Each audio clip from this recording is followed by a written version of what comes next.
ಮುಂಬೈ ನಾನು ಹೋಗ್ತಾ ಇರೋ ಊರು. ಮುಂಬೈ ಅಂದ್ರೇ ಕೆಲಸ, ಮುಂಬೈ ಅಂದರೆ ದೊಡ್ಡ ಕನಸು.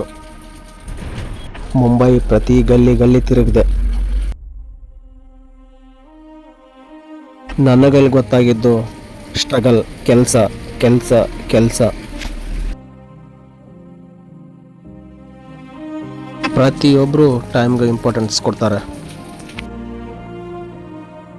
ದೊಡ್ಡ ದೊಡ್ಡ ಬಿಲ್ಡಿಂಗ್ಸ್, ವಿಶಾಲವಾದ ಸಮುದ್ರ, ಅದ್ರ ಮಧ್ಯೆ ದೊಡ್ಡ ಕನಸು ಕಟ್ಕೊಂಡಿರೋ ನಾನು ಒಬ್ಬ.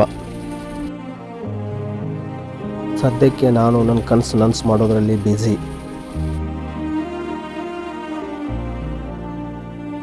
ಅವ್ವನ ಆಶೀರ್ವಾದ ಜೊತೆಗೆ ಅವಳ ಮುದ್ದಾದ ಕನಸು. ನಾನು ಮುಂದೆ ಒಂದಿನ ಈ ಥರ